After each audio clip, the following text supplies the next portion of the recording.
This time of year always has me reflecting on those certain individuals who made the greatest impact on you, me.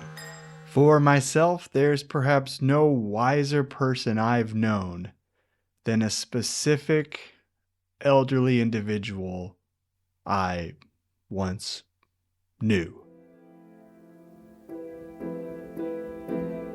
An aged, vibrant soul with skin like delicate wrinkled paper, and a voice like wind through the branches of a mountain tree. This person carried his gentle frame, venerable as a centuries-old turtle, with a soft touch like that of a river stone made smooth through time. His ancient eyes twinkled with wonder like pools gathering at the foot of a waterfall at nighttime, reflecting the endless sky above. A sagacious thinker who truly lived. A teacher that exuded knowledge and humility with every breath and shared his lessons with any who cared to learn. I'm talking, of course, about the marvelous, mysterious Professor Fantabulum, given name Phineas Q. Fantabulum, Esquire. The brilliant inventor, toy maker, candyman, circus aficionado, trained and certified whimsicalist, bon vivant, and master of curiosities beloved the world round. I can still picture his famous polka dot bow tie and rumpled purple coat. I knew him during my community college years. I was a fresh-cheeked wannabe journo on the school newspaper, hungry to have a story of mine finally in print. One that wasn't about boring things like new coffee flavors being offered in the quad, or how the parking lot was set to be resurfaced again. I suggested an interview with the owner of the locally famous eyesore of a house that sat prominently up the hill from the campus. People uncharitably knew it as that one place with all the zany crap all over it. Things like a life-size giraffe in a top hat and monocle in the front yard, and a big red arrow pointing to the mailbox in some sort of visual gag. Little did I know this suggestion of mine would change the course of my life. Professor Fantabulum was a sort of local joke to the neighborhood. They'd refer to him as a Willy Wonka type with a dash of Mary Poppins mixed with Amelia Bedelia and Mrs. Pigglewiggle, and a smidge of Belle's dad Maurice from Beauty and the Beast.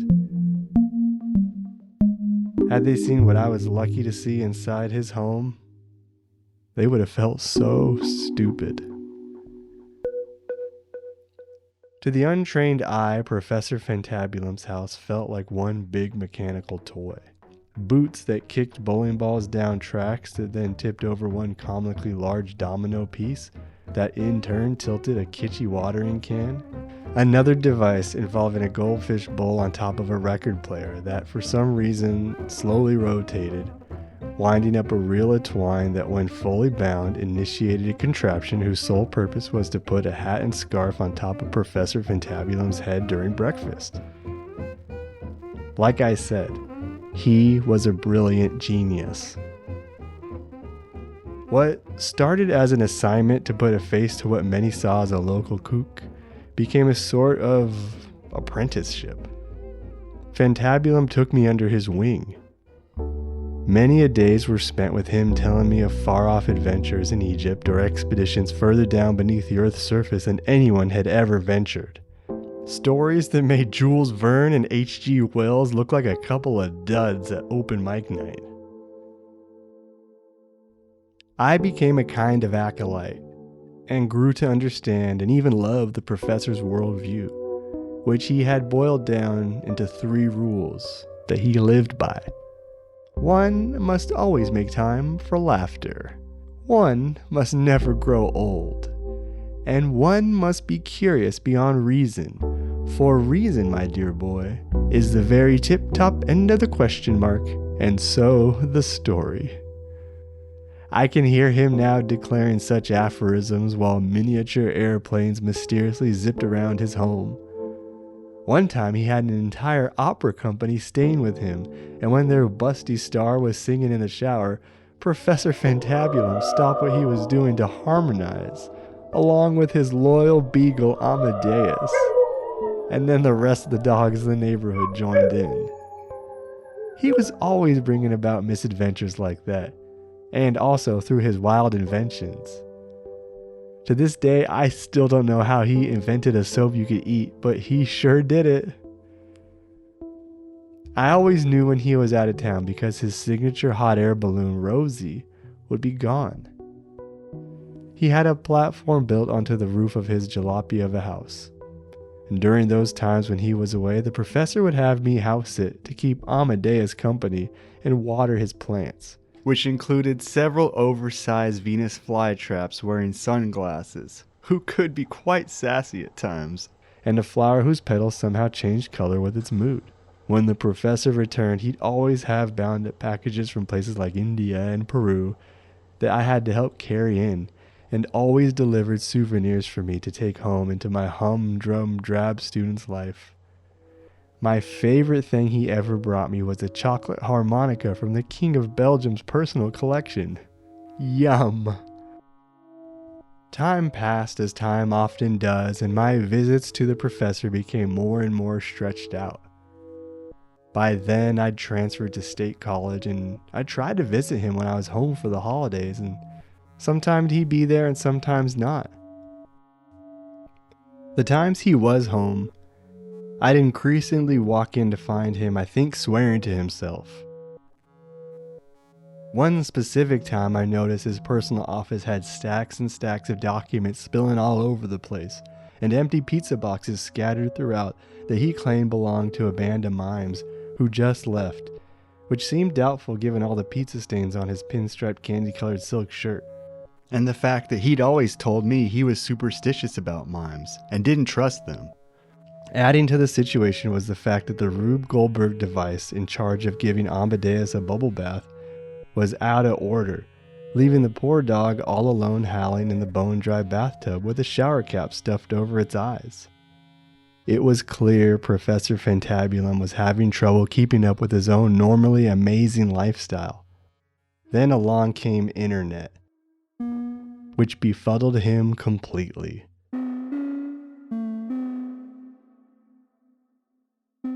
Between my new life of study groups and social gatherings, I did try to communicate with the professor via email, but he never seemed all that excited for it.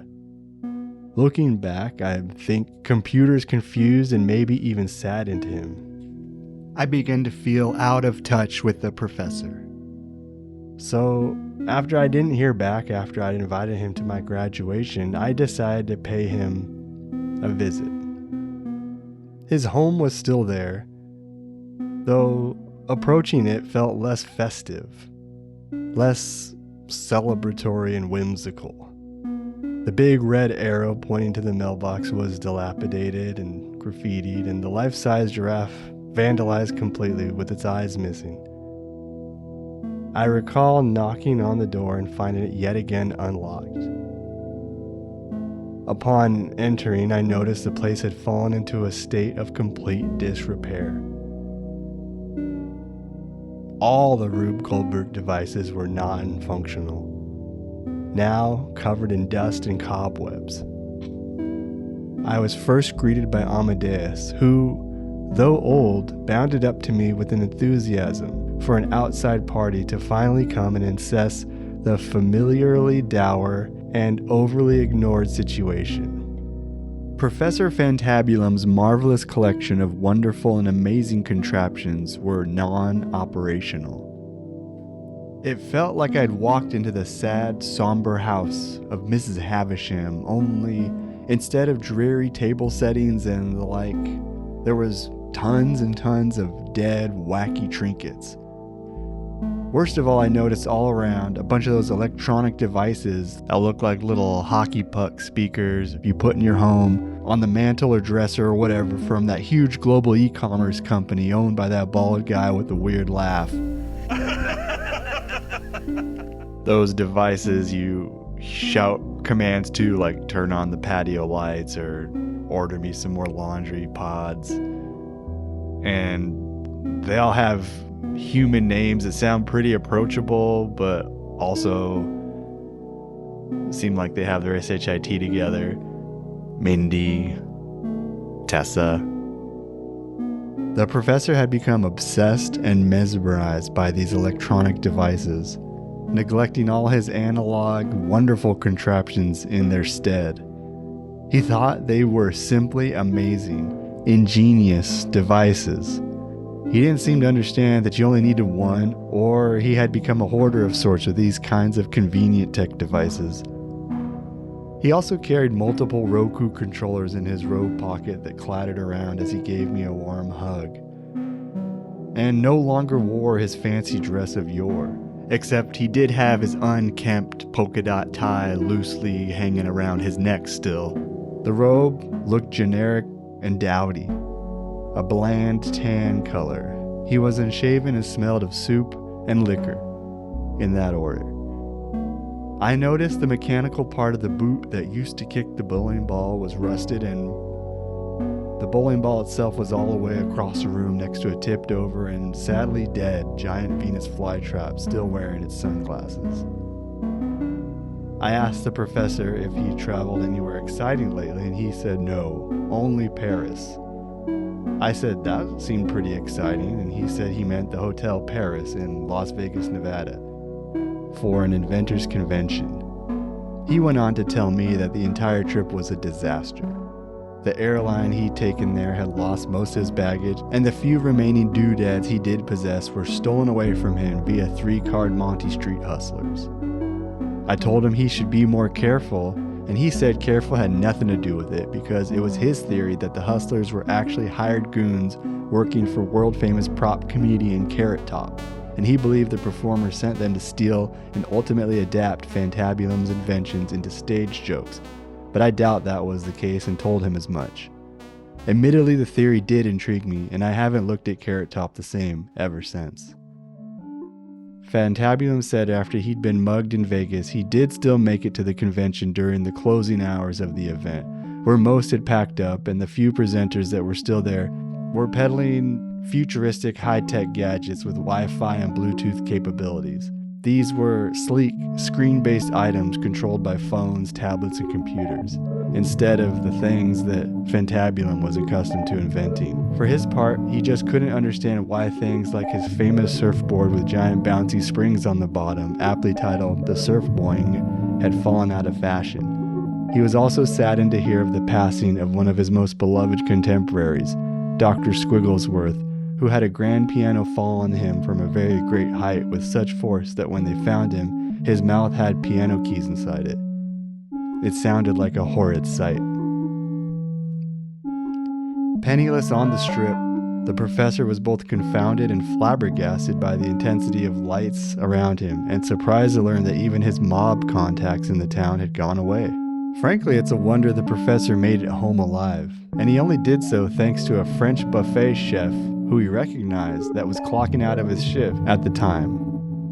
The two of them had once sailed on the same ship together through the Cape of Good Hope, many years ago. Altogether, the Vegas experience had given the professor a scare like nothing else, and he found himself homebound for the longest he could remember in a state of shock about the world around him.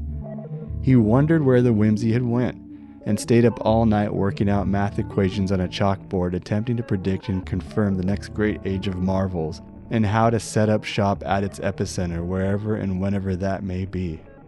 Quietly, I thought to myself, the time of world's fairs and stuff like that was gone forever. Fantabulum told me that during these times of unrest, he did not sleep or eat, and Amadeus the Beagle fixed most his meals, and how at this time this often meant the professor subsided on dog food when human food was not available, and actually that 99% of what he ate was actually dog food at that time. Somewhere in there he'd fallen dependent on the modern convenience of the aforementioned e-commerce devices and continued to fall out of touch with the colorful characters that once populated and enriched his life, either through his continued hermitage or the cartoonish fates befallen these friends, like the tragedy of a great and famous clown named Bonko, who had sadly perished in a clown fire, in a car unsafely stuffed with 33 other clowns driving up the Grapevine in Kern County, California. Others had hit him harder, like Francine Dumond, his dear watercolorist of a lady friend who was still very much alive, but had decided to spend more time with her grandchildren, and therefore became unreachable. The professor was essentially alone, and so alone found little time for his previous delightful and marvelous inventions. I asked him how he passed the time normally if not inventing, and he said he mainly stared at things. The wall, outside, the floor, sometimes roofs. I asked him what he thought of during these staring spells. He said that's just it. Nothing. Nothing? I repeated. Because even nothing can be something in the right company. He looked at me, shaken momentarily from his trance of malaise, and replied, "Dear boy, the greatest balloon filled with the warmest of air cannot help to rise in the wrong atmosphere." I was picking up what he was putting down, metaphorically speaking. He was speaking to a sort of inertia, to the withering of whimsy in a land so obsessed with the rising and grinding, and less so with the patient dreaming, with the split-second bottom dollar, with the flavor of the month, and rapid rate luxury without gentle and steady latitude. I decided to respond with my own metaphor so as not to put too fine a point on things. I said, "Well, that may well be true, Professor, but isn't the flame within the balloon hidden from all but the fire starter? Isn't that what matters most?" To which he responded, "Not for those who can't see past their own basket." I sensed we were straying too far from my grasp on hot air balloon vocabulary and the point at hand. I don't know why it was so important that I talked the professor out of his existential nosedive. Why I needed to convince him that his whimsy, his machinations, his contraptions, and most importantly his zest for the road less traveled was worth preserving. I suppose I needed to convince myself. Here, for me, was a bright and shiny lifetime example, a distillation of an attitude I had always counted on like the rising of the sun, yet never pursued fully myself as wholeheartedly as this sad, slumped man crumpled before me. I'd taken the professor for granted, selfishly drawn inspiration from his example like it was always there for me to draw from, like a well of water I'd assume would never go dry. Never appreciating that proximity I'd had to this living proof one could honor their deepest, silliest wits and whimsies, their fantasies, and not just making a habit of it or a hobby, but be it, and have the world respond in kind. I'd never questioned what it took for this to occur, or that it might have an end to it. I just assumed the professor was the wind, the air inside my balloon. He was a sort of nature, an element of the world, of my world, a truth in which I could find comfort when the humdrum of my years threatened restriction. He lived in the clouds so I could have a place to visit, far off land, a place to hang my hat. Perhaps Professor Phineas Q. Fantabulum still was that element, and I was only now seeing it in its fullness, seeing not just the glowing center but the faded horizons. Perhaps this force waned like a resting wind into stillness as well. Perhaps it set like a sun at the end of a day at the beach. A sunset. Perhaps the illusion was believing it was meant to be forever, when instead the thing, whatever it was to pass through him, then through me, then through another and another and another and another and another, like a flame from torch to torch. And that was what had the professor down. That's what made him lose hope in his marvelous creations. Creations like his elegant pancake-o-matic, or the fire station pole he acquired from, quote, opposite land that seemingly defied gravity, or the pet potato that wore funny pants. Bearing all this in mind, I spoke before I thought, as though my heart had shoved all reason aside and had taken over the engine of my brain train. I said to the professor that I understood if everything he'd ever had to say and do had been said and done. I understood this, but I asked him if he could keep going still, not for the sake of the world or even for himself, but for those still eager to bask in his whimsical warmth. Like myself, and his dog, Amadeus, who, at the time, let out a yelp of agreement. Most importantly, I told Professor Fantabulum that I believed his greatest invention had yet to be completed, and whether it ever came to be or didn't was never the point. The point was the spirit and momentum, and the fact that I'd been able to witness even the smallest smidgen of this. To me, this was the highest honor. And though the strength of my feeling in this matter would too wane as time moved my heart away from this moment, the important thing is that it had happened. That was the point. And here Amadeus the dog let out more barks and a howl. The professor looked up. Tears welled up in his eyes. Then they trickled down his ancient cheeks onto his polka dot bow tie. The gloss of the tears added a renewed sparkle to his eye. He stood, looked at me rather quizzically, and then he looked at his dog, and finally said, I believe you've made me remember something very important. The professor then put on his signature thinking cap, a pork pie hat with some wires wrapped around it, then thanked me with a hug and a handshake. He said he'd been stricken with a marvelous, wondrous idea and that he must act upon it immediately. And with that, the professor was off.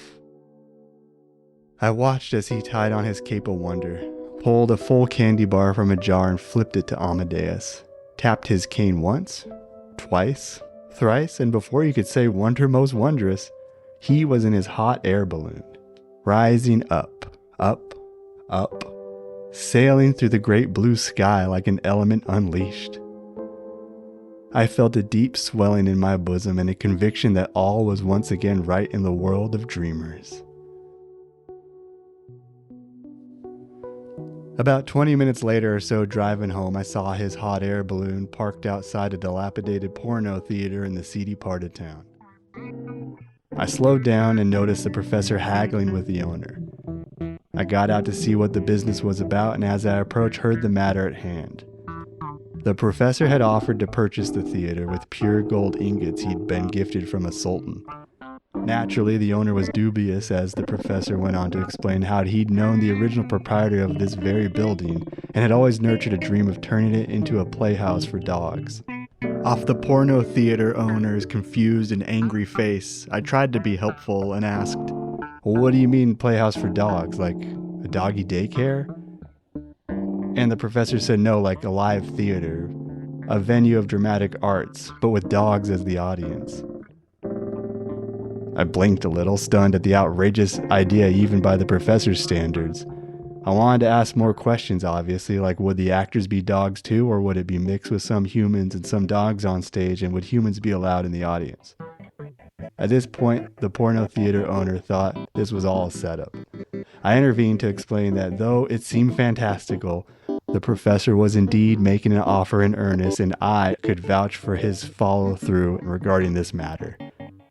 In fact, the more I thought about it, the more I recalled over the years seeing mock-ups in Fantabulum's house for what indeed did look like, I realize now, a playhouse for dogs. Only now did I put two and two together. Suffice to say, I had learned never to doubt the professor when he got an idea in his head, even as far-fetched as this one. Pun definitely intended. Especially when he was wearing his thinking cap, which was blinking like crazy at this point. So, long story short, that's what happened. Professor Fantabulum turned an old porno theater into a playhouse for dogs. To answer the question of casting, the performers were mainly all humans unless the part called for a dog to be dog, which rarely happened. Humans could buy tickets to see the shows, but they had to wear a pair of dog ears and couldn't use human voices. There was an especially stirring production of Medea where the lead performer was none other than Annette Bening herself. Humans Perform for Dogs. And let me tell you, this theater, it was beautiful. It was majestic. It was an honor to grace the stage, is what most performers said. The professor, it seemed, had done it again. I can still remember that picture-perfect opening night with a full house of pugs, collies, greyhounds, and boxers, of wiener dogs and labradoodles and terriers and bulldogs and everything in between, all seated in their designated seats like good doggies, waiting for the house lights to go down on that first production of Death of a Salesman for dogs. I caught a glimpse of the professor watching it all play out from backstage, and as I looked at him, I could see that smile. That same warm smile that always appeared on his face when what he'd imagined had become reality. When the performance that night had finished, the professor was nowhere to be found. Which, I don't know why, but I sort of expected. He had pulled off his prestige, his opus, his grand finale. Now, if you ask me, what eventually became of the marvelous, mysterious Professor Fantabulum, well, I can't say. The last I heard from him was a note he left, bequeathing his dog Amadeus to me. A responsibility I honored completely until the city took my dog away. Some say the professor walked into the ocean on a starlit night and swam off with the mermaid. Others say he fell into a deep slumber on a cloud and floated off with the passing wind. As for myself, I like to think he's still out there tinkering away, dreaming up inventions that puzzle and perplex the brain. Buying up old porno theaters with gold, then turning them into dog theaters where humans perform for dogs. Yeah, that's how I imagine it.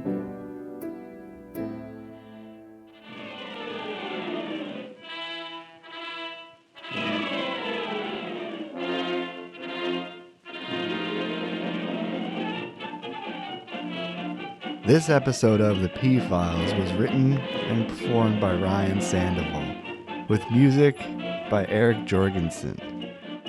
Be sure to check out more of Erik's work at jorgensenaudio.com and on Bandcamp under erikjorgensen.bandcamp.com. And also check out his podcast, The Glow, a music and sound experience. It's really engaging, peaceful, and hypnotic. If you like our music here, you're going to love that show. I also wanted to announce a sweepstakes. We're going to be giving away our official hand mug t-shirt. And you can enter to win by going to patterspod.com/subscribe and signing up for our newsletter. And guess what? If you're already signed up for our newsletter, you're already entered to win. These are beautiful puppies, these shirts. I got a mint green design with red and a black and white design that just really pop. You're going to love them. The deadline to enter is February 10th. So enter now and you might even win some other goodies. And as always, please share, rate, and review us as much as you can or as much as you care to. It helps, it helps. My God, does it help. Until next time, see you in the thriller pages.